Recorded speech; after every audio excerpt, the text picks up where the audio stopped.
Irmãos e irmãs, eu, das últimas 2 vezes, tal como disse há pouquinho, falei daqui do púlpito sobre a parábola do filho pródigo. É uma parábola tão rica, tão especial, tão maravilhosa, que com sua licença eu vou voltar outra vez ao mesmo texto. Na verdade, esse texto é chave para o nosso entendimento do que seja a nossa vida com Deus, porque ele é uma súmula maravilhosa, bendita, simples, direta e ao mesmo tempo super profunda do drama da redenção. Deus, o Pai, nos buscando, a mim e a você. E eu refletido ali naqueles 2 comportamentos que na minha experiência pessoal misturam-se, de modo que eu me vejo nos traços do filho caçula, que num desatino resolve sair de casa para buscar seu próprio caminho distante da casa do pai, mas também me vejo na patologia do filho bem comportado, mais velho, primogênito, que permaneceu na casa do pai, mas por seu comportamento, por sua vida e por esta patologia espiritual, acabou se distanciando perigosamente do seio da casa do pai. Eu me vejo ali como o filho caçula, tanto quanto me vejo nos traços do comportamento, nas atitudes, nas reações, no ressentimento do filho mais velho.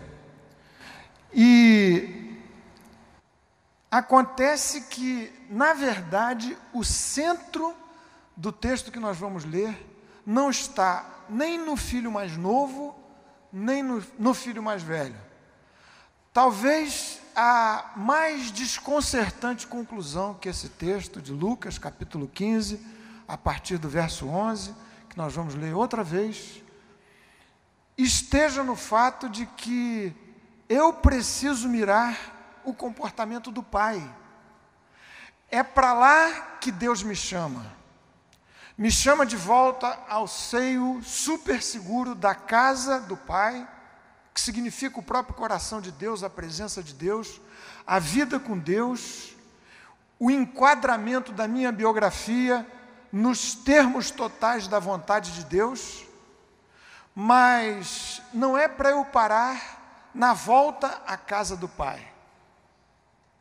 Ou o filho ressentido que resolveu não participar, tal como nós discutimos aqui há 15 dias, da festa que o pai propusera para celebrar o retorno do filho que havia se perdido, morto, despendido dissolutamente todos os recursos, voltava então arrependido à casa do pai, e por conta do que o pai resolvera comemorar com grande festa, com folguedo, com alegria, altas celebrações.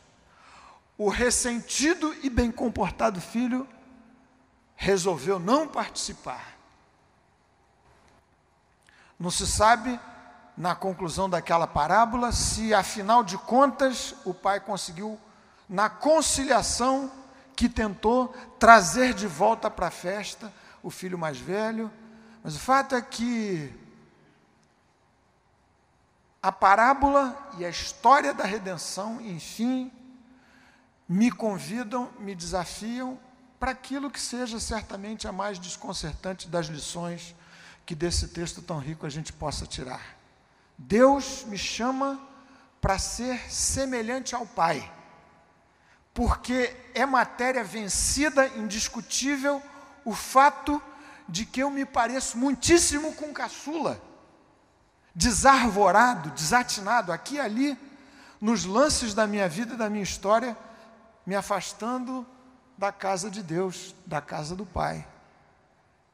É indiscutível ao mesmo tempo que também eu me pareço aqui e acolá, nos meus lances, nos meus transes, na minha caminhada espiritual, com o ressentido e bem comportado filho. Isso não se discute. Mas torna a dizer, o maior desafio desse texto, enfim da chamada da redenção, é para que não somente eu volte à casa do Pai, ao coração de Deus, para viver na sua presença, mas para ser cada dia mais parecido com o Pai. No seu sublime amor, aqui descrito, de maneira tão direta, bendita, belíssima, na sua atitude, no seu coração receptivo aos filhos perdidos, vida fora, que você haverá de encontrar.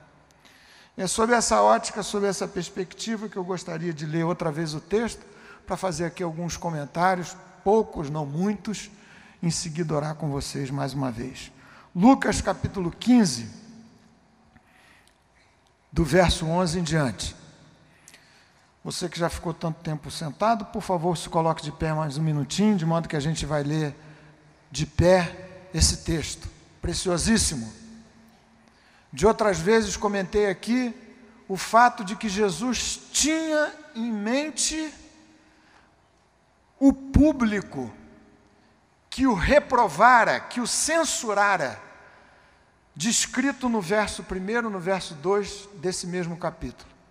Jesus acolhia publicanos e pecadores, por assim dizer, os filhos desatinados, caçulas, desarvorados que abandonaram a casa do Pai, e nessa acolhida Jesus foi censurado pelos filhos mais velhos, os comportados fariseus, que diziam: esse come, bebe com publicanos e pecadores. Então Jesus contou 3 parábolas que dão conta da iniciativa sôfrega, por assim dizer, de Deus em busca do que se perdera. E nesse sentido, Deus trata de mim e de você, qualquer que seja a maior semelhança que tenhamos com um filho ou com outro. Lucas capítulo 15, versículo 11, o texto diz assim: continuou Jesus: certo homem tinha 2 filhos. O mais moço deles disse ao pai: Pai, dá-me a parte dos bens que me cabe. E ele lhes repartiu os haveres. Na leitura desse texto, por favor, você registre no seu coração as marcas distintivas, diferenciadoras da reação do Pai, porque é isso que nos interessa agora nessa reflexão. Porque ele, no final das contas, é o centro de referência em torno de quem gravita toda essa história, de uma família complicada, de 2 filhos que resolvem se distanciar do Pai. Veja a reação do coração do Pai, coração de Deus. Deus assim reage na minha vida, na direção da minha vida e da sua. Ele lhes repartiu os haveres. Verso 13: passados não muitos dias, o filho mais moço, ajuntando tudo que era seu, partiu para uma terra distante, lá dissipou todos os seus bens, vivendo dissolutamente. Depois de ter consumido tudo, sobreveio àquele país uma grande fome, e ele começou a passar necessidade. Então ele foi e se agregou a um dos cidadãos daquela terra, e este o mandou para os seus campos a guardar porcos. Ali desejava ele fartar-se das alfarrobas que os porcos comiam, mas ninguém lhe dava nada. Então, caindo em si, disse: quantos trabalhadores de meu pai têm pão com fartura, e eu aqui morro de fome? Levantar-me-ei, irei ter com meu pai, e lhe direi: Pai, pequei contra o céu e diante de ti. Já não sou digno de ser chamado teu filho. Trata-me como um dos teus trabalhadores. Levantando-se, foi para seu pai. Vinha ele ainda longe, quando seu pai o avistou, e compadecido dele, correndo, o abraçou e beijou. E o filho lhe disse: Pai, pequei contra o céu e diante de ti. Já não sou digno de ser chamado teu filho. O pai, porém, disse aos seus servos: trazei depressa a melhor roupa, vestiu, ponde-lhe um anel no dedo e sandálias nos pés. Trazei também e matai o novilho cevado, comamos e regozijemo-nos. Porque este meu filho estava morto e reviveu, estava perdido e foi achado, e começaram a regozijar-se. Ora, o filho mais velho estivera no campo, e quando voltava, ao aproximar-se da casa, ouviu a música e as danças. Chamou um dos criados e perguntou-lhe o que era aquilo. E ele informou: veio teu irmão, e teu pai mandou matar o novilho cevado, porque o recuperou com saúde.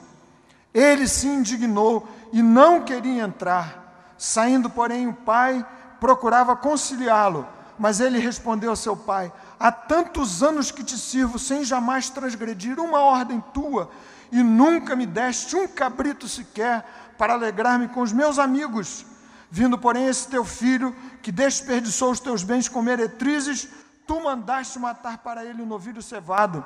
Então lhe respondeu o pai: meu filho, tu sempre estás comigo, tudo que é meu é teu.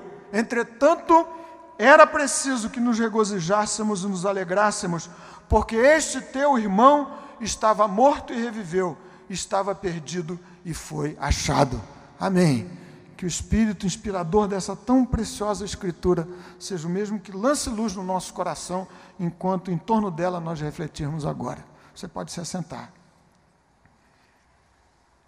Aqui então, meus irmãos e irmãs, você que nos visita, desejo aqui é de que nessas considerações, você e eu, nos aproximando de volta à celebração, à festa na casa do Pai, nos miremos no sublime amor de Deus aqui representado por esse pai, às voltas com um comportamento errático, estranho e surpreendente dos seus dois filhos, para crescermos cada vez mais na direção de sermos mais parecidos com o pai. Essa questão de se parecer com o pai é dúbia, dependendo da experiência familiar que alguns podem ter. Você sabe como é isso. Para alguns, dizer você se parece cada vez mais com seu pai pode soar até meio ofensivo, você não acha? De vez em quando eu saio aqui da igreja, do púlpito, ou encontro com uns dos irmãos e recebo o maior dos elogios que alguém me pode fazer: você cada vez se parece mais com seu pai. Que delícia você fazer um comentário desse para mim, mas eu sei que essa não é, lamentavelmente, a norma. Quando se trata de nos mirarmos em Deus, o caminho do amadurecimento espiritual, do crescimento em Jesus, a rota, o alvo, o percurso último tem que conduzir você e eu a sermos cada vez mais parecidos com Jesus, com Deus o Pai, nas suas mais sublimes qualidades, no seu mais extraordinário, surpreendente e desconcertante amor. Você já deve ter ouvido, e esses dias alguém repetiu para mim, posso dizer que foi a Moniquinha, a propósito de uma conversa que a gente tinha, uma frase famosíssima, das muitas, do Sartre, que disse nas suas considerações filosóficas que o inferno são os outros. E é assim que frequentemente a gente transfere todas as nossas dores, as lutas, as loucuras, os problemas, as patologias, torno a dizer, para os outros. Nessa noite, o mais profundo desejo do meu coração, em torno do que vamos orar daqui a pouquinho, é que Deus nos ajude a todos a sermos cada vez mais parecidos com Deus, nos termos mais profundos do seu amor, de modo que não seja eu, você, parafraseando aqui ao meu jeito Sartre, o inferno dos outros, porque é assim que alguns vivem. Você sabe, e não foi à toa que Jesus escolheu a cena de uma experiência comunitária em família, que o teste mais definitivo, mais desafiador da qualidade da minha experiência espiritual se estabelece na minha relação com os outros, a partir da maneira como me relaciono em família. Não existe muito romantismo na experiência da vida em comunidade. E quem sabe é por isso mesmo que Jesus escolheu a cena de uma experiência familiar para demonstrar o amor do Pai, que tem que ser aquele amor que se reproduz a cada dia na minha vida e na sua vida. Eu quero ser cada vez mais parecido com o pai. Já sei que me pareço muitíssimo com o filho caçula, com o filho mais velho, como já disse aqui algumas vezes hoje. Mas a questão é que Deus me chama para me parecer com Deus no seu sublime, extraordinário, incompreensível amor, que segundo Paulo é amor que excede a todo entendimento. Esse amor de Deus, manifesto e dramatizado nas reações do pai ao desatino do seu filho caçula, é, em primeiro lugar, um amor absolutamente incondicional. Significa dizer, é um amor que não demanda reciprocidade. É um amor que não estabelece condições para se dirigir na direção do outro. Verso 12 do capítulo que nós acabamos de ler, o filho mais novo pede aquilo que era um pedido absolutamente ofensivo para o seu generosíssimo pai. Pai, em vida, porque ele só haveria de entrar no usufruto dos bens do pai, depois da morte do pai, eu quero a parte que me cabe dos meus bens. E ao pedir assim, significava dizer, estou rompendo aqui com a identidade que tenho nessa família, estou rompendo com minhas relações contigo. E de uma maneira mais direta e dura seria o mesmo que dizer, pai, eu quero que você morra, porque eu desejo entrar imediatamente na posse desses bens. Interessante que o pai poderia reagir de várias maneiras, o que seria muito natural, mas reage aquecendo ao desatino do filho. E ele lhes repartiu os haveres. O texto das Escrituras diz a respeito de Deus o Pai em Jesus, que Deus prova o seu próprio amor para conosco, pelo fato de ter Cristo morrido por nós, sendo nós ainda pecadores. Olhar para o amor de Deus, incondicional amor de Deus, tem que produzir no meu coração duas reações. Em primeiro lugar, compreendendo, me expondo à bênção da sublimidade do amor de Deus em Cristo Jesus, que me ama de maneira incondicional, inclusive para dar-me a liberdade de partir para distante do seu coração, para distante do seio da casa do Pai, para fazer minhas próprias loucas escolhas. Um amor que não se impõe, um amor que se entrega da maneira mais generosa e absoluta possível. Olhar, mirar-me nesse amor, é elemento de cura, de terapia profunda, de libertação profunda para a minha vida e para o meu coração.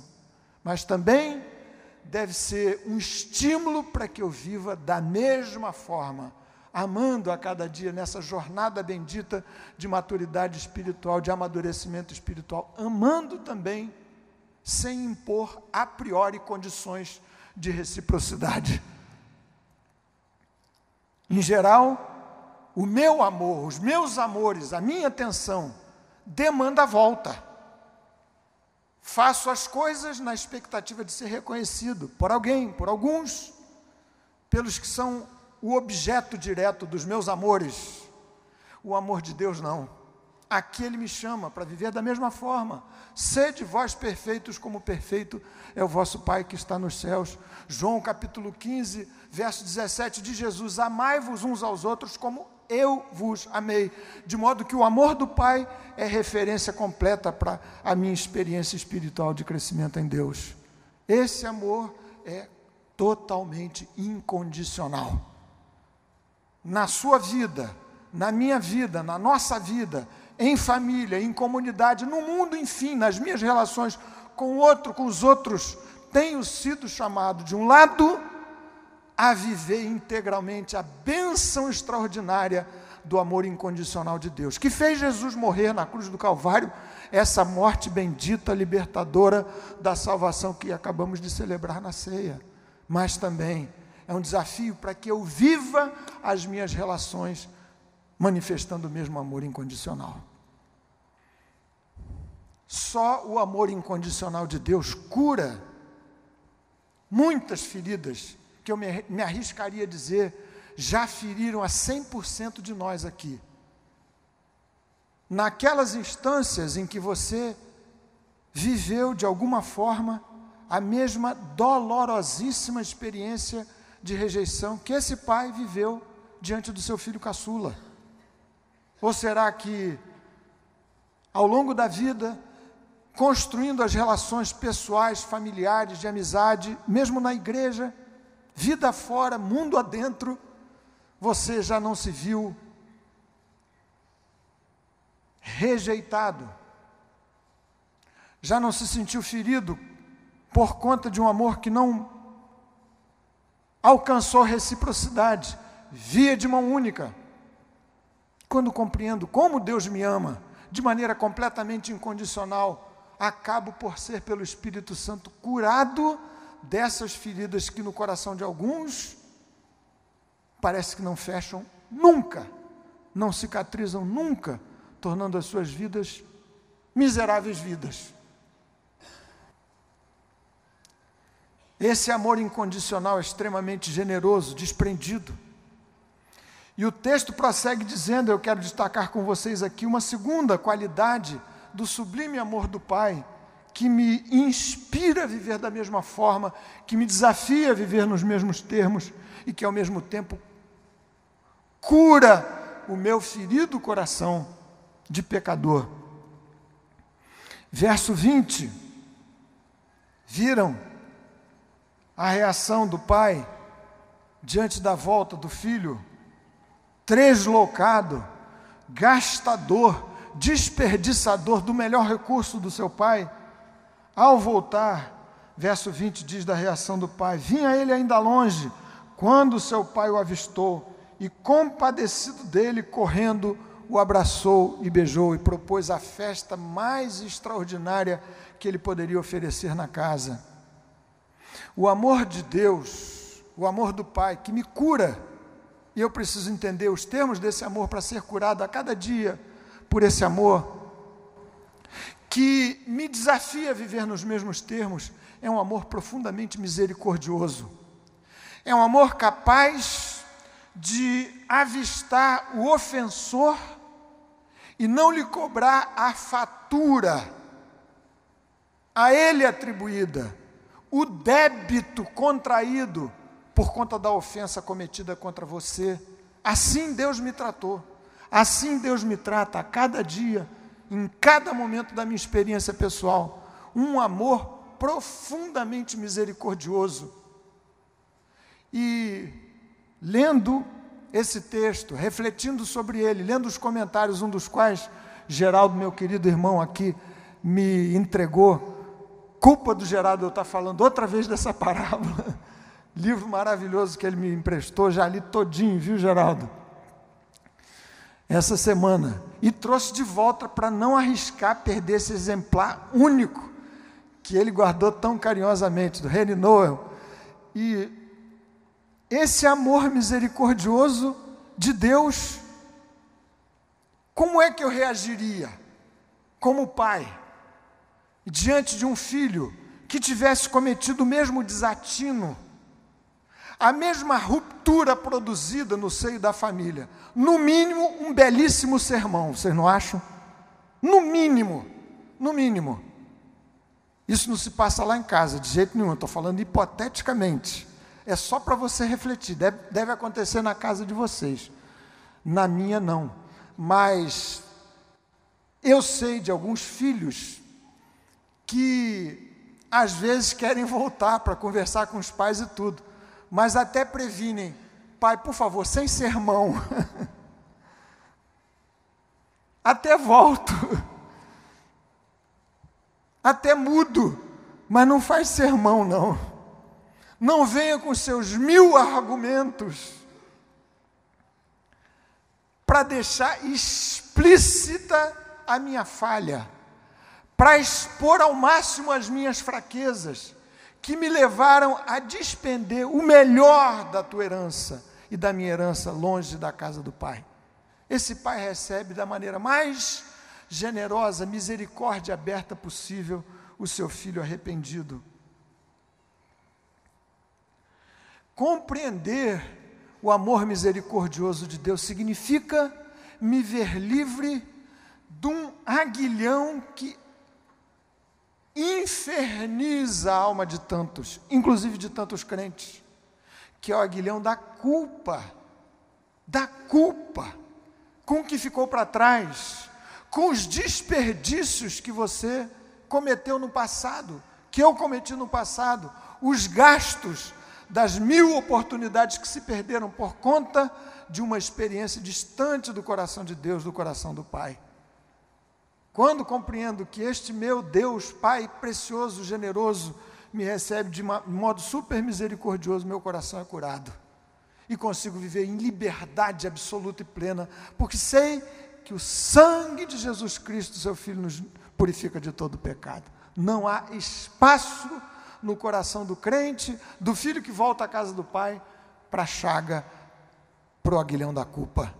Este amor de Deus é amor de misericórdia, é amor de perdão, e que me desafia a perdoar nos mesmos termos, transpondo as minhas argumentações contra o ofensor, transpondo os meus sentimentos de 1000 reservas contra aquele que precisa ser perdoado. Mas existe uma terceira característica, é amor incondicional, isto é, amor desprendido, super generoso, é amor cheio de misericórdia, é amor que se identifica com as dores, impostas inclusive pelo desatino do pecado, mas é também um amor estranho na sua disposição de comemorar o que vale a pena celebrar na vida. Nas 3 parábolas contadas aqui, nesse segmento do capítulo 15, Jesus faz referência a uma razão para haver alegria. O que acha a moeda, o que acha a ovelha perdida, o que recebe de volta o filho arrependido, há espaço para alegria, para regozijo, para grandes comemorações no amor de Deus, na casa de Deus, na casa do Pai. Sabem o que isso quer dizer, meus queridos irmãos e irmãs? Vivendo com Deus, eu preciso celebrar com Deus, com grande gratidão, aquilo que de fato tem valor na vida. Viram que a matemática de Jesus, no coração do amor de Deus, é uma estranha matemática, porque diz Jesus que vale um que se arrepende mais do que 99 justos que não precisam de arrependimento. Nós precisamos, disse o Pai ao seu filho ressentido, nos alegrar, comemorar, celebrar, porque esse teu irmão estava morto e reviveu, tinha se perdido e foi achado. Eu preciso, na identificação, no amadurecimento da minha experiência espiritual, a cada dia, celebrar mais aquilo que a vida me oferece por Deus, os seus recursos, a sua herança, as suas benfeitorias, a despeito de todo o resto à minha volta, das loucuras que eu mesmo testemunho. Gratidão no meu coração. Aos domingos, nós aqui, repetidas vezes, damos espaço aqui, você, eu, nós todos agradecemos a Deus, especialmente nos domingos de manhã. Meu irmão, minha irmã, agradecer a Deus é uma forma disciplinada de expulsar do coração o ressentimento, porque são 2 coisas que não conseguem conviver. Quanto mais reconheço o que Deus fez, agradeço por seu amor, celebro a conquista, tal como o Pai no seu amor bendito celebrava aqui a volta do filho perdido, apesar de uma multidão de filhos que ainda não haviam voltado ao seio da casa paterna, apesar do ressentimento do filho mais velho, a festa não se interrompeu por conta da obstinação ressentida do filho mais velho. quanto mais grato a Deus eu sou, menos ressentido eu fico, menos infeliz eu sou, menos incapaz de administrar simultaneamente alegria, gratidão e sofrimento. Ontem, durante um momento de comemoração, eu conversei um pouquinho com o Renê, meu querido irmão, e a Cíntia, minha cunhada, que está aqui, e alguns outros, e me lembrei de um episódio bem recente, em que esse contraste me veio ao coração, de muitas coisas que justificariam um coração ressentido e descrente, cético, ao lado de um traço miúdo, mas super valioso, de motivos que enchem o meu coração, pelo menos deveria encher, de gratidão, de louvor a Deus. Estava dizendo para eles da experiência que tive visitando a comunidade do Jacarezinho antes da UPP. Situação terrível, difícil. Marcos Simas foi lá comigo, foi uma vez somente. Nós fomos lá um pouco antes, 10 dias, 2 semanas, não sei, antes, e ele deve se lembrar que um dos quadros mais pavorosos, Antônio Carlos, que vem pregar aqui domingo que vem, já tinha me prevenido. Lá é o inferno. O inferno não pode ser pior do que aquilo. E eu já disse isso daqui do púlpito para vocês.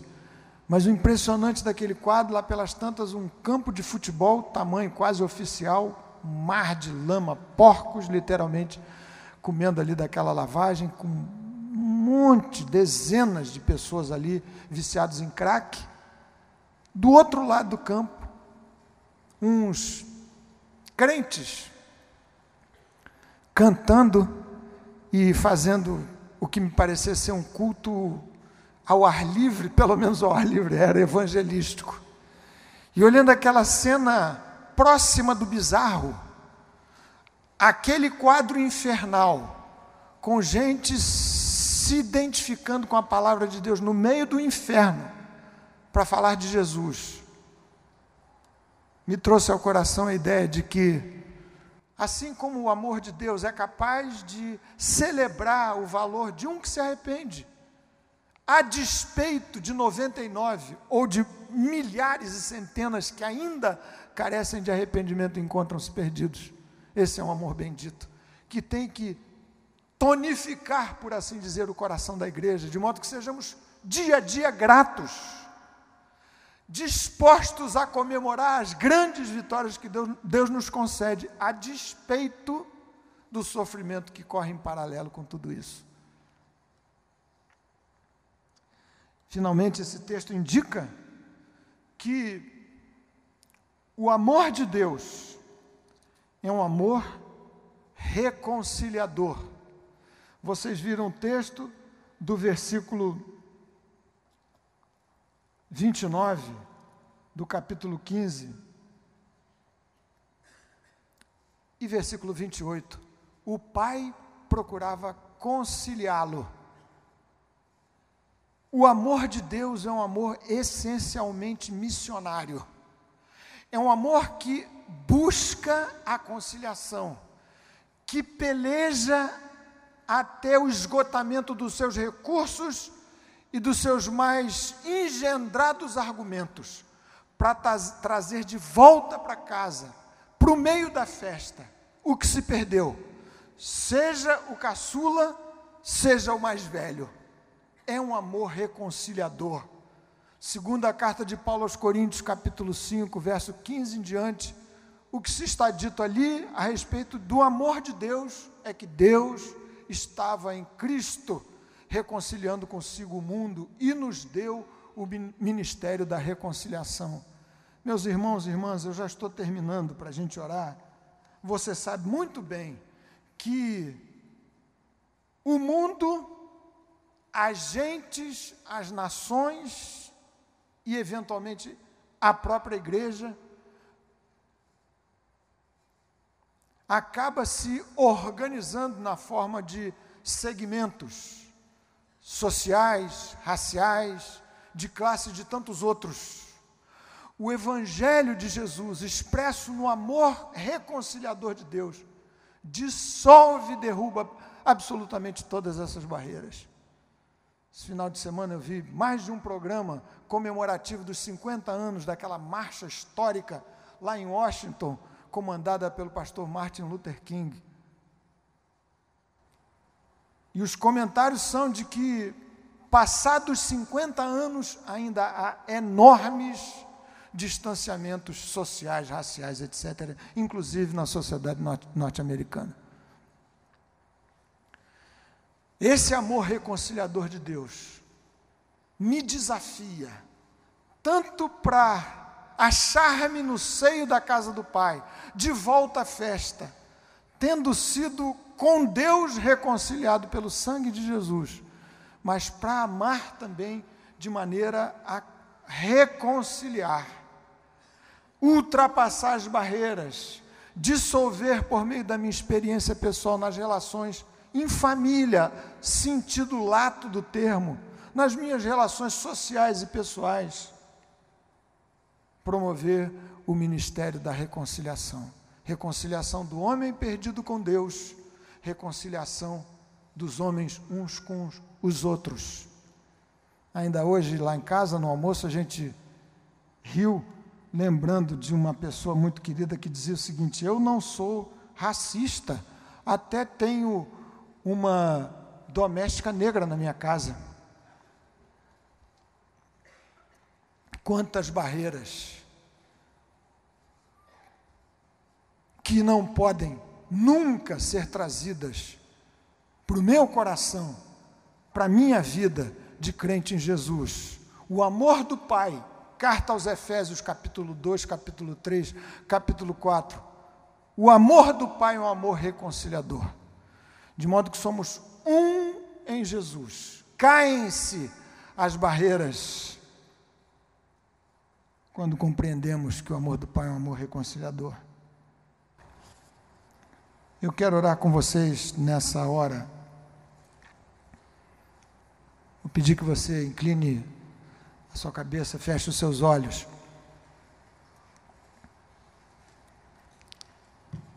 Amor de Deus é um amor incondicional. Por isso Ele me recebe, me chamou, me buscou, antes que eu pudesse reagir a esse amor. Me desafia a amar nos mesmos termos. O amor de Deus é um amor misericordioso. E por conta dessa misericórdia, dessa compaixão profunda, não preciso viver às voltas, com culpa, mas ao mesmo tempo sou chamado a perdoar, da mesma forma como fui perdoado. O amor de Deus é um amor que comemora o que vale a pena celebrar na vida. O encontro do filho distante, agora arrependido, de volta à casa do Pai. Eu preciso, nessa noite, viver mais semelhante ao Pai, aprendendo a ser grato, a celebrar, a comemorar as muitas vitórias que Deus me tem concedido. Viver em gratidão é uma decisão anti-ressentimento, anti-amargor no coração. Sede agradecidos, diz o texto de Paulo aos Tessalonicenses. O amor de Deus é um amor que concilia, que se esforça por reconciliar. Reconciliou-me com Deus, quando eu era inimigo, distante, desconhecedor do caminho da verdade. Mas também recebo o ministério da reconciliação, para promover a paz, para transpor as barreiras que me separam, que nos separam, as diferenças, sejam quais forem. Igreja significa comunidade una, família de Deus. Não há mais barreiras por conta desse amor bendito da reconciliação. É um amor missionário que me faz olhar para fora. Quantos há lá fora precisando ouvir a mensagem da reconciliação. Quero chamar vocês aqui para uma oração, como a gente tem feito sempre, mas nessa noite de maneira particular, os que desejam se expor mais à bênção gloriosa do amor de Deus. Quanto mais eu experimento o amor de Deus na minha vida, mais eu estou pronto a amar e ao mesmo tempo sou curado pela experiência bendita desse amor. Você pode vir aqui se quiser orar assim. Quero orar com alguns que andam carregando culpa na sua vida por conta das escolhas desatinadas do passado, seja por que for. Você pode vir aqui para a gente orar. O amor de Deus é um amor misericordioso, que dissolve a culpa e que me devolve a dignidade, como fez com o filho caçula. Recebeu as melhores roupas, o anel no dedo, restaurado à condição de filho, com todos os direitos. Esse é o amor misericordioso. Que sou desafiado para receber e para viver. Quem sabe, alguns que precisam de oração porque sentem na mesma situação daquele pai, ofendidos por um amor que não encontrou reciprocidade, não correspondido. É assim que se estabelecem a maior parte das relações. Mas o amor de Deus incondicional cura a minha vida, me ajuda a viver, amando sem esperar reciprocidade. Amando por amar, porque amo a Deus, porque sou amado por Ele. Quem sabe você vem aqui apenas para agradecer e celebrar a restauração, a recuperação do que vale a pena e do que tem valor na vida. Senhor querido, visita-nos aqui como a oração do apóstolo. Dá que tenhamos nossos fundamentos e as nossas raízes estabelecidas no Teu próprio amor. Querido Deus, por Teu Espírito Santo, concede que Teus filhos e filhas neste lugar, cada um de nós, entendamos mais e melhor as extraordinárias, sublimes, insondáveis dimensões do amor de Deus que está em Cristo Jesus, nosso Senhor, para sermos também tomados de toda a plenitude de Deus. E nisso recebermos cura, tantas relações difíceis, tantas relações azedas, ressentidas, amargas. Ó Deus querido, por Teu bendito amor, que é bálsamo para o nosso coração, cura-nos nesta noite e ajuda-nos a caminhar na direção de sermos dia a dia mais semelhantes ao Pai, nos termos mais sublimes e profundos do Seu tão grande amor. Obrigado por tanto que nos tens feito aqui. Louvamos o Teu nome por tudo, em nome de Jesus. Amém. Amém.